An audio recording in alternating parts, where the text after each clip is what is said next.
Olá, gente. Vamos lá para mais uma lição da Escola Bíblica Dominical, lição de número 7. Nós vamos tratar aqui do versículo 20, 21 e 22 do capítulo 2 da carta aos Efésios, tá? O apóstolo Paulo, ele vem desenvolvendo um pensamento, tá? Esse pensamento, ele vem falar dessa união entre judeus e gentios, que agora estão unidos num só corpo. E mais do que isso, ele diz que nós somos agora família de Deus. E temos um único Pai, ou seja, somos irmãos.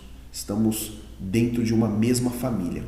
E aí no versículo 20, ele faz uma comparação a essa família com o edifício.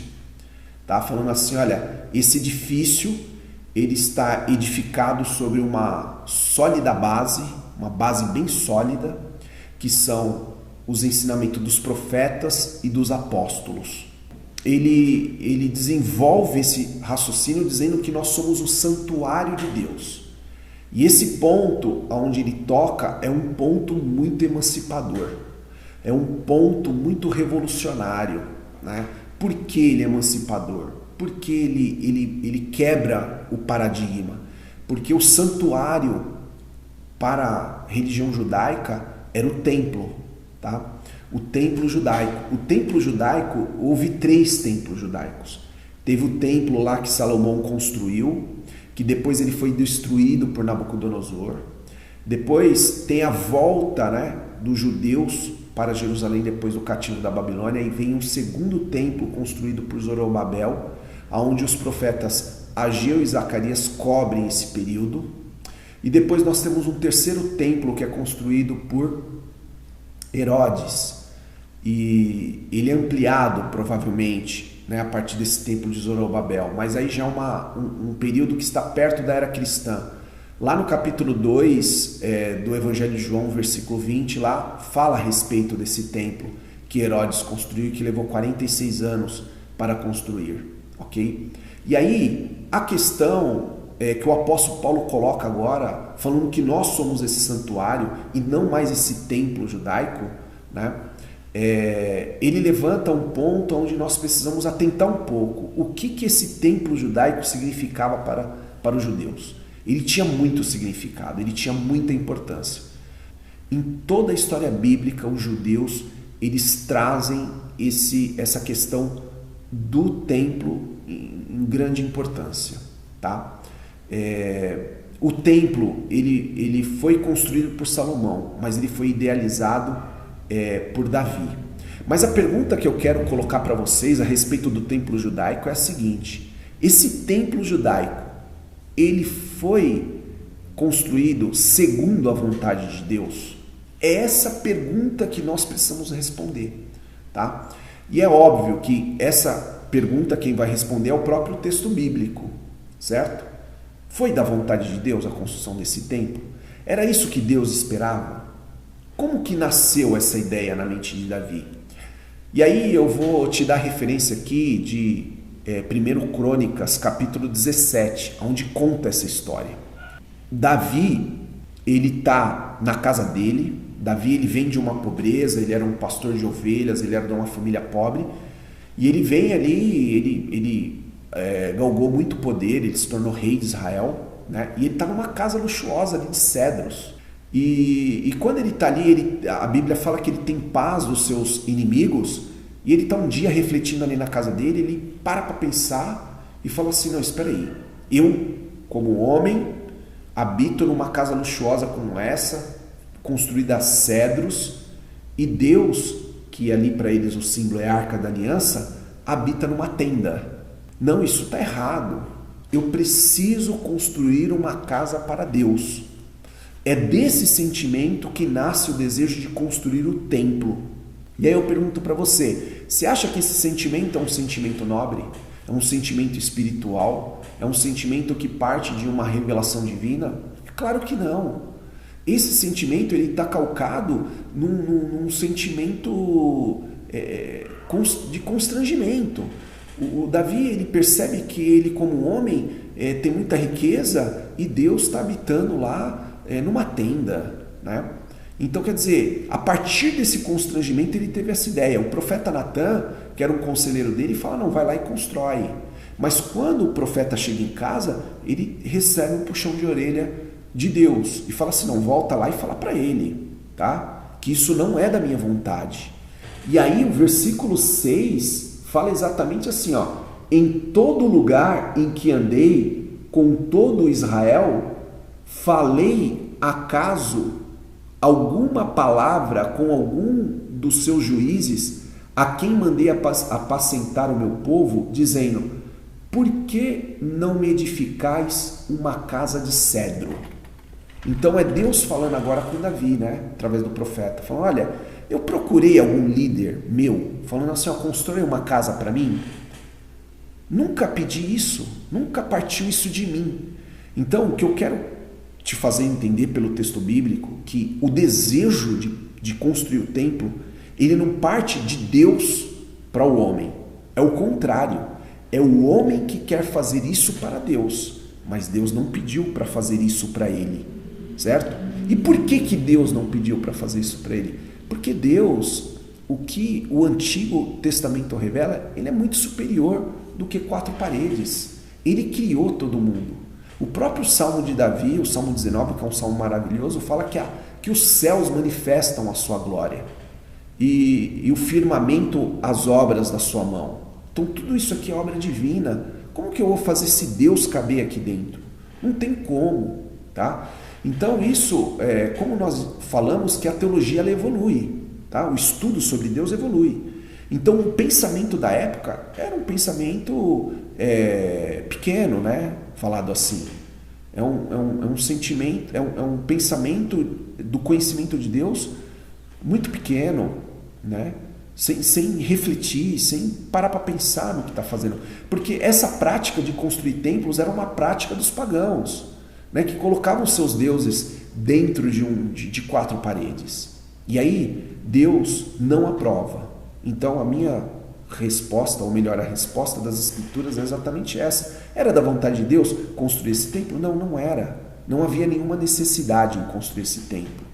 E olha só, isso que eu estou colocando para vocês vem de acordo com aquilo que os apóstolos, os primeiros cristãos no Novo Testamento, eles também tinham esse pensamento, de que esse templo não tinha valor nenhum.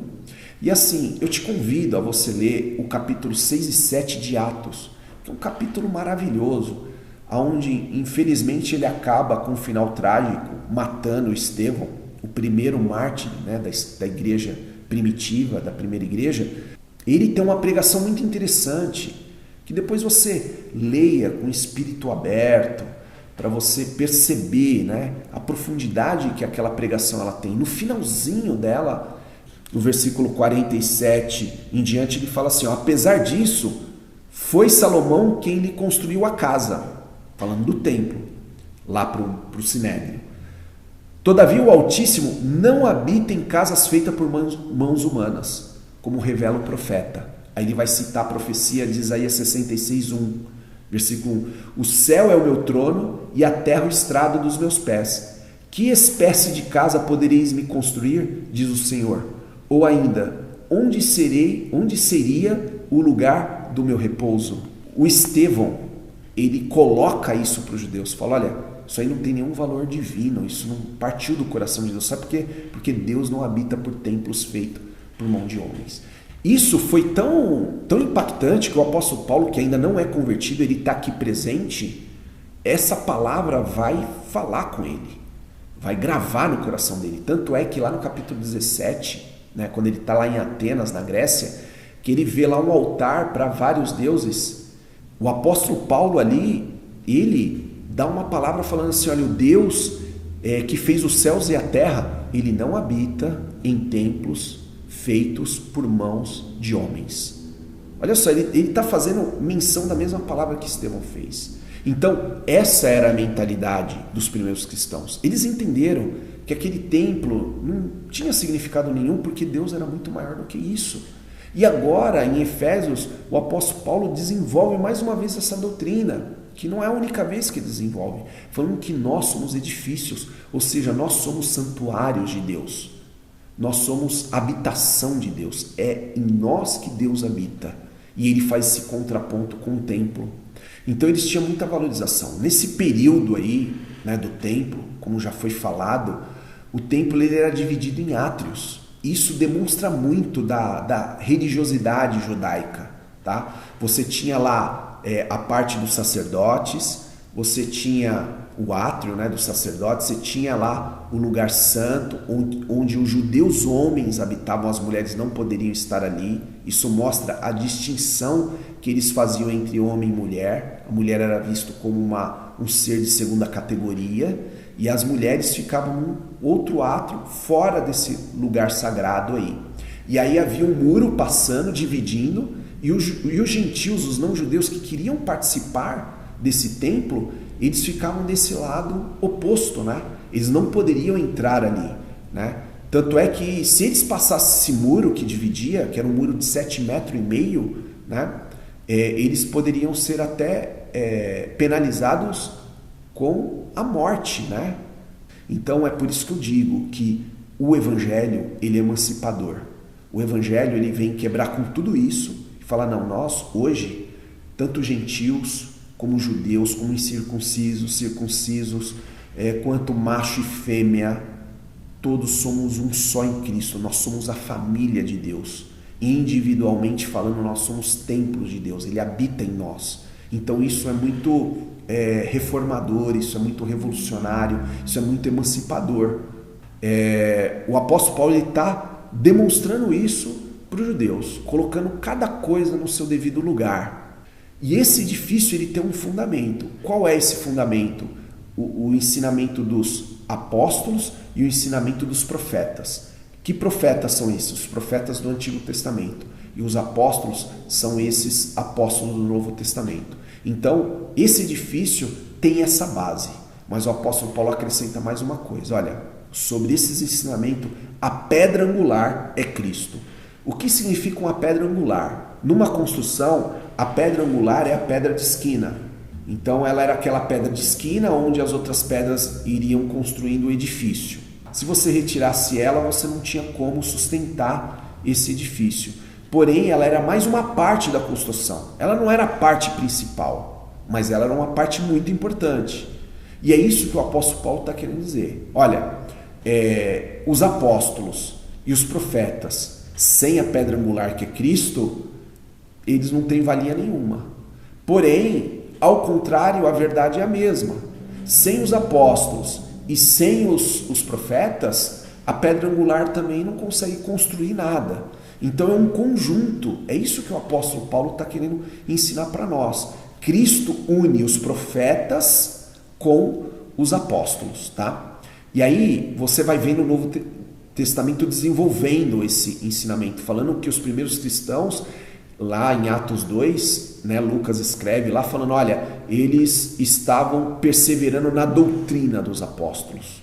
Hebreus capítulo 1, versículo 1, fala que Deus antigamente, ou seja, antes de Cristo, falou em muitas ocasiões através dos profetas e de muitas maneiras.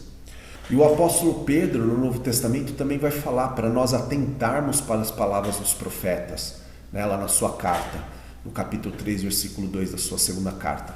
E o Novo Testamento ele vai desenvolver todo esse pensamento, é óbvio, em torno de Cristo, porque ele é a pedra angular, mas as palavras dos profetas, mais a doutrina dos apóstolos, é fundamental para a construção desse edifício. E um ponto que o apóstolo Paulo toca é justamente isso, que esse edifício ele cresce. Isso quer dizer que esse crescimento ele não parou lá na época dos apóstolos. Cada cristão em seu período histórico, ele precisa ser uma pedra viva desse edifício, para que esse edifício cresça. Então nós somos responsáveis, né, pelo crescimento dessa construção, tá? Eu aqui, você aí, nós somos responsáveis de fazer esse edifício crescer, ok? Eu quero encerrar essa lição aqui falando daquela experiência que a mulher samaritana teve, né? Ela teve um encontro ali com Cristo, a vida dela foi transformada e ela tem uma preocupação, mas só que a preocupação dela claramente você vê que ela está contaminada por um pensamento corrente da época. E ela fala, olha, eu quero adorar a Deus. Ela fala para Jesus, mas eu quero adorar no lugar certo. Qual que é o lugar certo? Lá no templo de Jerusalém ou aqui no templo de Samaria? Né? Cada um puxando para o seu lado, né? Como se ela falasse na linguagem de hoje, qual é a igreja certa para eu ir, né? Onde que eu devo ir? Aí Jesus fala, olha, nenhuma. Nem lá no templo e nem aqui em Samaria. Sabe por quê? Porque Deus procura aqueles que adoram a Ele em espírito e em verdade. Então, o que Deus está interessado não é o lugar. O lugar pouco importa. O importante é a intenção desse adorador. É a intenção dessa pessoa que está procurando Deus, que está querendo crescer, né, no Evangelho. Então, isso importa para Deus, a sinceridade dessas pessoas. Então, isso é muito além do seu tempo, isso é muito emancipador, gente. É muito revolucionário isso que Jesus propõe. Porque, principalmente nesse período aqui de quarentena, né, nós não precisamos de templos, nós não precisamos de lugares. Qualquer local é um local para você aprender mais de Deus, de você manifestar as suas virtudes cristãs, tá bom? Olha, eu agradeço você ter chegado até aqui no vídeo. Se inscreva aí no canal, dá um like aí, divulga se você assim achar importante, e agradeço mesmo, de coração. Deus abençoe aí e até o próximo vídeo.